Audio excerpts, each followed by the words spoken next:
Olá, amigos telespectadores, o nosso boa noite a todos. Boa noite, deputado Gerson Berger, boa noite, jornalista Pedro do Couto. Os nossos assuntos de hoje foram escolhidos com carinho para que vocês todos, esperamos, possam apreciá-los. Nós vamos falar inicialmente sobre a insegurança que infelizmente está vivendo a nossa cidade do Rio de Janeiro, associada à desordem urbana.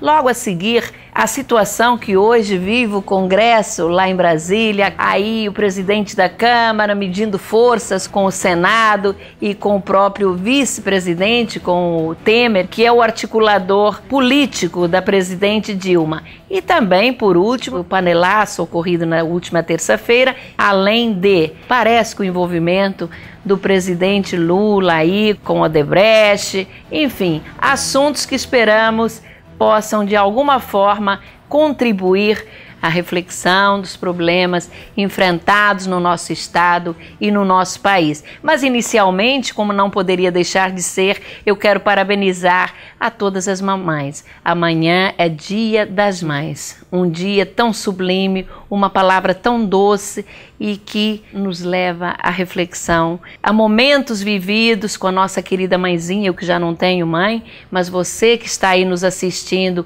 não, se você tem a sua mãezinha, não deixe de dar um beijo muito carinhoso, de oferecer uma rosa, que é isso que ela quer, carinho e amor em seu dia. E se por acaso ela estiver internada no hospital ou num lar para idosos, também não deixe de visitá-la. Este dia é tão importante para ela, para você, para todos nós. É o dia mais importante das nossas vidas, não tenham nenhuma dúvida. E o nosso deputado Gerson Berger, eu pedi que contasse uma história que realmente retratasse e mostrasse o significado desta palavra tão doce, mãe. Deputado Gerson Berger. Tereza, vou tentar contar uma história em homenagem às mães. Na antiga Roma, uma mulher foi condenada à morte por estrangulamento. O carrasco, com pena, em vez de estrangulá-la, resolveu deixá-la morrer de fome na prisão. Passados numerosos dias sem comer, a mulher continuava viva. A única pessoa que visitava a presa era sua filha. E o carrasco lhe fazia rigorosa revista para que não levasse nenhum alimento. Para descobrir o mistério, o carrasco foi espioná-las e verificou estarrecido que para salvar sua mãe, a filha dava seu próprio seio, de onde a mãe sugava avidamente o leite. A notícia foi espalhada pela cidade.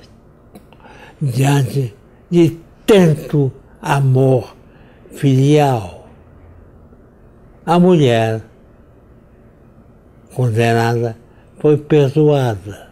Deram-lhe recursos e no local da prisão foi erguida uma capela em honra do amor filial.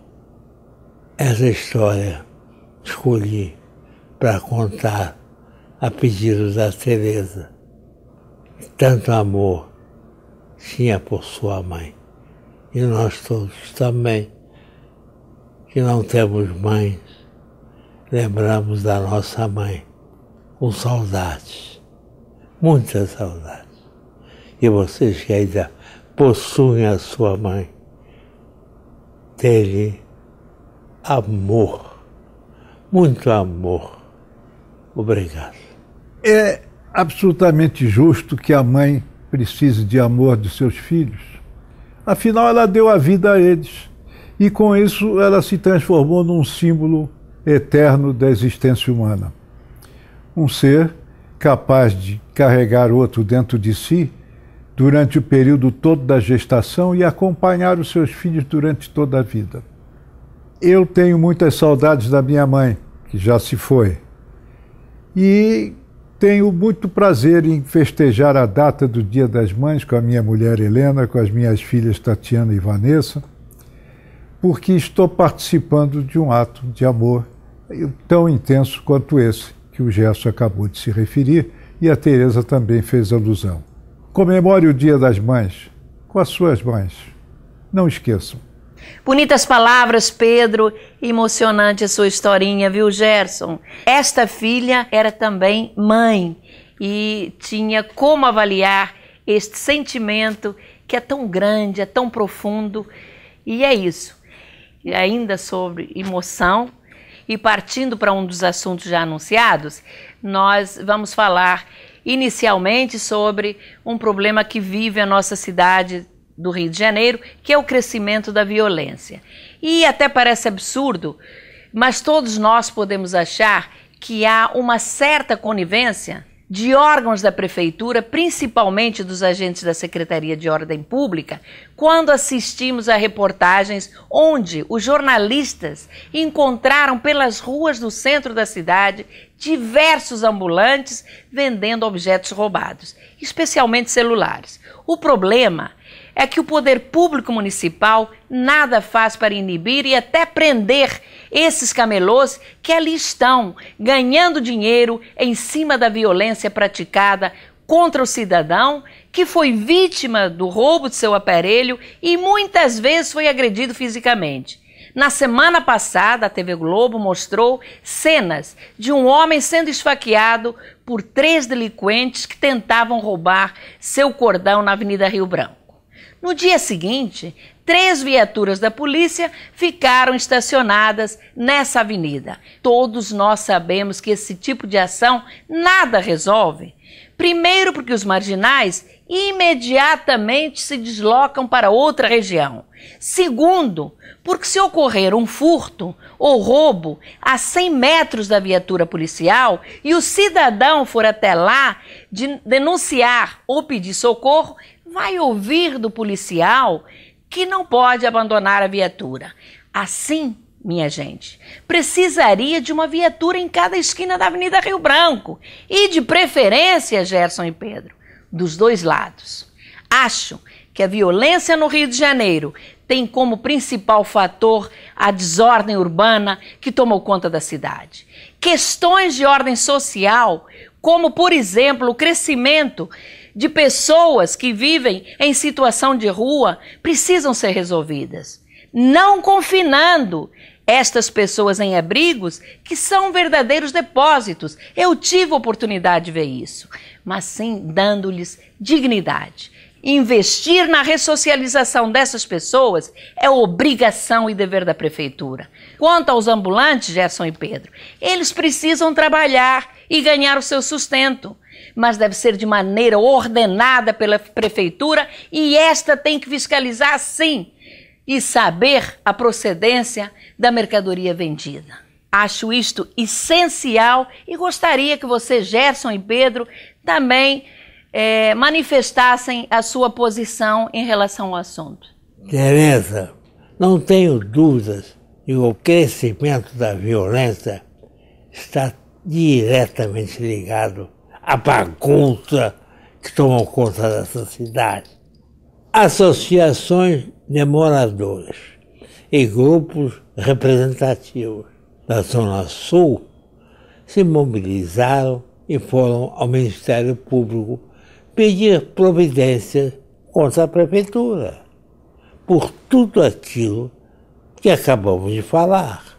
Colocar meia dúzia de viaturas policiais na Avenida Rio Branco. E eu pergunto, por quanto tempo? E agora?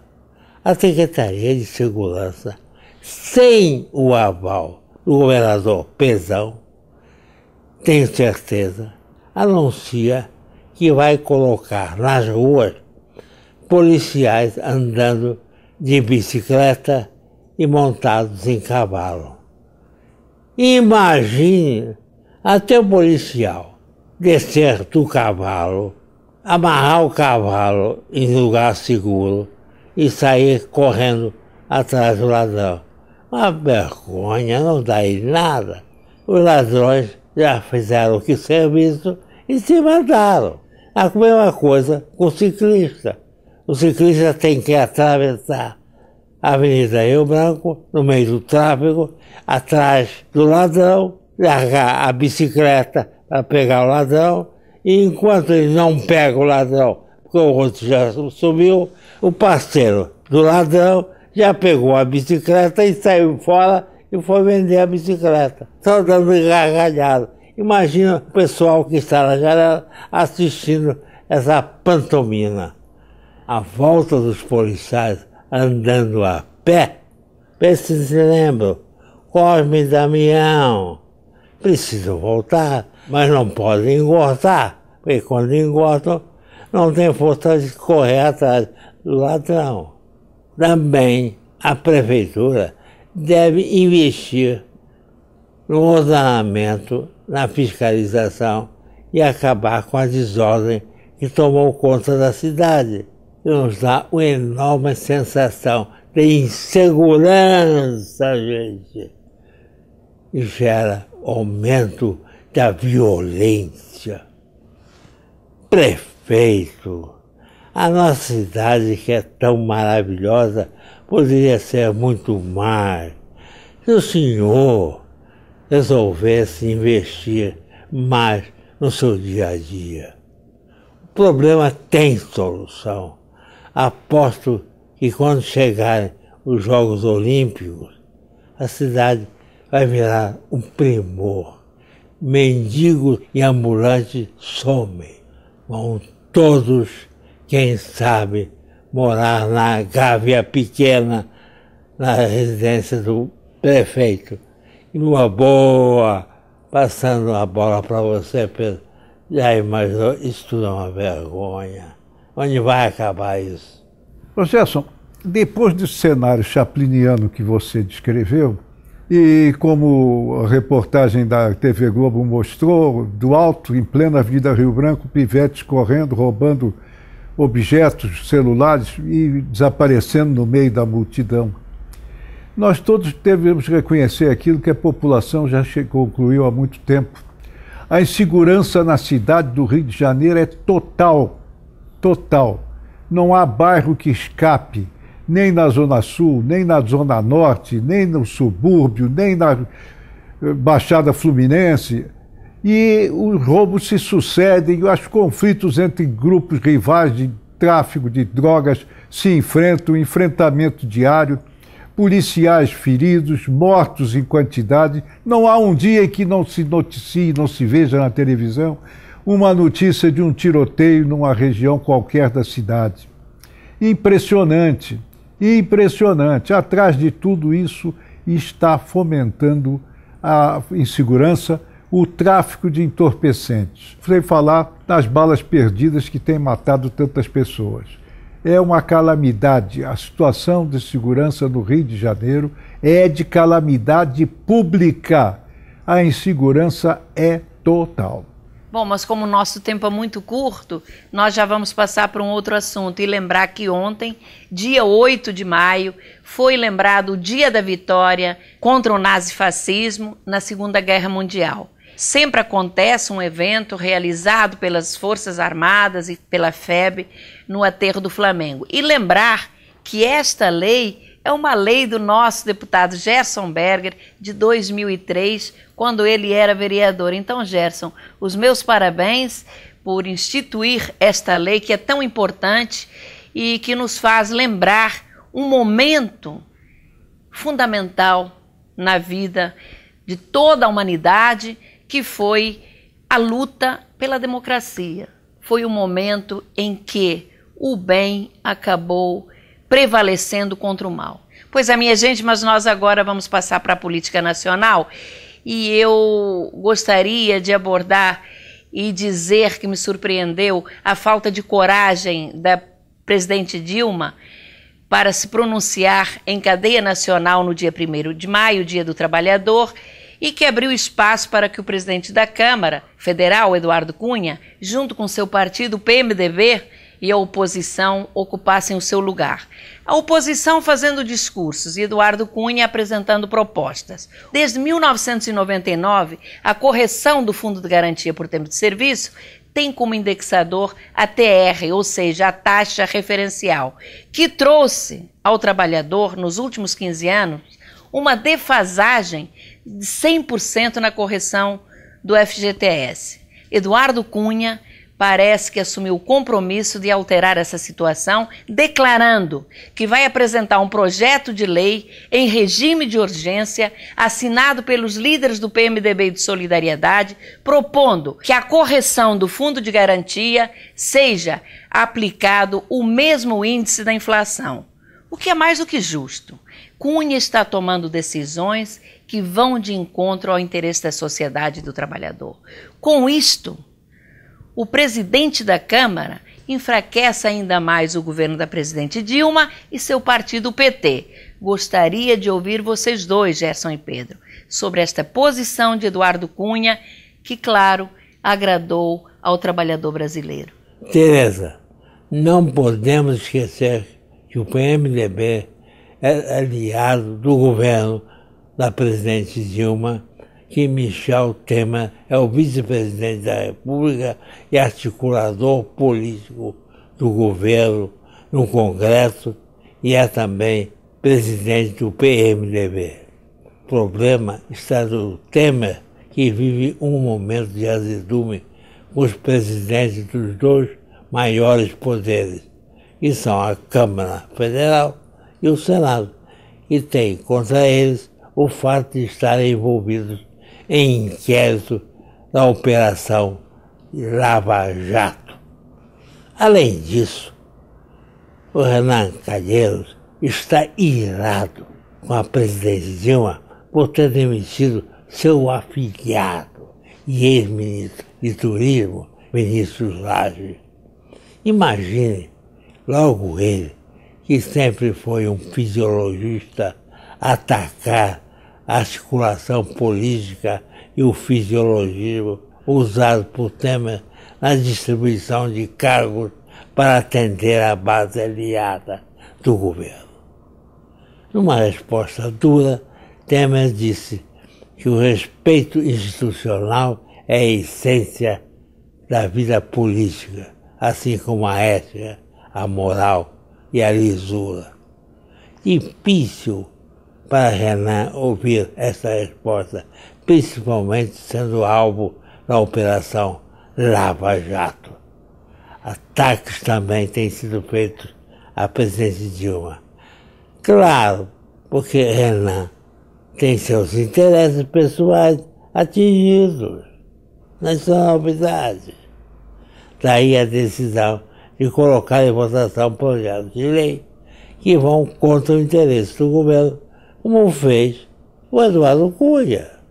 Ainda agora, na última terça-feira, adiou a votação do ajuste fiscal, tão importante para o governo, e aprovou a chamada PEC da Bengala, que aumenta de 70 para 75 anos a idade para ministro do STF. Com isso, tirou a possibilidade e o poder da presidente Dilma indicar para o STF 5 ministros de sua preferência. Existe hoje na Justiça mais de 50 mil ações contra o governo por conta dos prejuízos que tem o trabalhador nos últimos 15 anos. Se as divergências entre o governo e os presidentes do Senado e da Câmara servirem para corrigir distorções como esta, é bom que continue. O que a população brasileira não aceita mais é o toma lá e dá cá. O fisiologismo que infelizmente fez história no país. Uma vergonha. O fisiologismo até em si não resolve nada, porque os programas de governo têm que se basear em ações concretas de interesses da população, interesses da sociedade, não interesse de um personagem aqui, de um personagem ali, que ocupa o poder, seja em que escala for. É preciso que o governo tenha, para apresentar à sociedade, propostas concretas que signifiquem avanço do nível de vida de todos os que trabalham, e não embromações. Essa questão do Fundo de Garantia é mais do que justa e oportuna a correção pelo índice de poupança, porque o prejuízo que os trabalhadores vinham tendo através do tempo é muito grande. Esse é um avanço da contradição aberta. Mas a contradição não termina aí. A contradição do governo termina no conflito entre a presidente Dilma Rousseff e a candidata que disputou a reeleição em outubro. O que ela disse na campanha, ela não está realizando na presidência do país. Ela tem que superar esta fase para ir ao encontro do eleitorado. Milhões de eleitores e eleitoras votaram nela dentro de uma proposta apresentada. E essa proposta não está sendo cumprida. Pois é, Pedro, mas indo de encontro ao que você acabou de falar, parece que a cada dia a situação da presidente Dilma e do PT piora cada vez mais. Após o panelaço da última terça-feira, que durou o tempo do partido no horário na TV, podemos concluir o porquê da presidente Dilma não se dirigir à nação no Dia do Trabalhador. Ela tinha informações de que isso iria acontecer.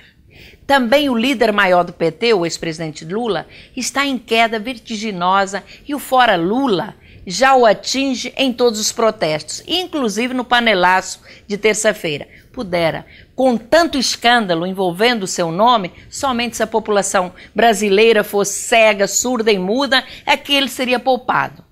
O Ministério Público Federal investiga Lula por favorecer a empreiteira Odebrecht em obras no exterior. A revista Época da semana passada mostrou com vasta matéria as ligações perigosas de Lula com a empreiteira, que, segundo a revista, bancava suas viagens a países africanos e latino-americanos, onde tinha interesse em fechar negócios bancados pelo BNDES, direto ou indiretamente. As denúncias são muito graves e, se comprovada a sua veracidade, num país sério, seria caso, na minha opinião, de colocar o ex-presidente Lula na cadeia, sim. Gostaria de ouvir vocês dois sobre mais um escândalo envolvendo a era PT no governo e os prejuízos trazidos à nação, pois tudo foi bancado com dinheiro público através do BNDES, não é assim? Tereza, é muito triste e arrepiante se comprovar as denúncias ver um homem, o ex-presidente Lula, que tinha tudo para ficar na história como um grande líder envolvido em tantas safadezas e consequentes prejuízos bilionários aos nossos cofres públicos. Não bastasse o mensalão, onde o pobre inocente afirmou não saber de nada, o escândalo da Petrobras, com a mais sórdida das corrupções, que envolve o seu governo e da presidente Dilma. Agora surge mais esta, com o BNDES, que tem até hoje como presidente Luciano Coutinho, indicado pelo presidente Lula. Coutinho, na minha opinião, deveria imediatamente ser afastado, considerando que o Ministério Público, segundo a revista Época, investiga se Lula praticou lobby junto com ele. É muito grave. O núcleo de combate à corrupção da Procuradoria da República em Brasília abriu investigação há uma semana atrás contra Lula por tráfico de influência internacional e no Brasil, exercido por ele no período de 2011 a 2014, com contratos que beneficiaram a empresa Odebrecht.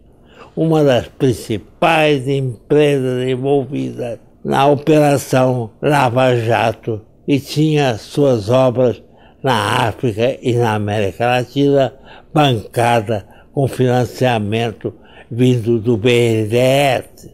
Que coisa! O banco teria financiado no governo Lula e Dilma pelo menos 4 bilhões e 6 milhões de reais em países como Gana, República Dominicana, Venezuela e Cuba. Mesmo destino das viagens constantes de Lula passando por Angola, andanças estas, segundo a revista Época, bancadas pela Odebrecht. Que coisa, hein? Diante de tanta denúncia, Lula resolve responder, ameaçando ao dizer que se queriam briga, ele estava pronto a entrar na briga e que era bom de briga. Blá, blá, blá, senhor Lula. O que a população brasileira quer mesmo são explicações contra as denúncias que o envolvem, associadas a bilhões de recursos públicos, beneficiando empreiteiras pouco recomendáveis e sua participação direta ou não nos fatos. Queremos a verdade. Realmente, os escândalos são tantos que é preciso ver, analisá-los em série. Parece interminável. Petrobras, BNDES, financiamentos, a Odebrecht com recursos públicos do BNDES e, sobretudo, a juros subsidiados, porque o BNDES cobra nesses créditos uns juros que não existem no Brasil, 4% ao ano, quando dentro do país os bancos funcionam emprestando a 4% ao mês. O BNDES é uma caixa preta que precisa ser iluminada. Olha, Gerson e Pedro, uma decepção muito grande, Lula, não é? Ele que foi a esperança de tanta gente neste país. Mas o nosso tempo acabou, minha gente querida. Obrigada, Gerson e Pedro, pela participação, como sempre brilhante. Amigo telespectador, a você o nosso carinho e o nosso especial agradecimento. No próximo sábado, às 11h30 da noite, vamos estar aqui novamente. Até lá.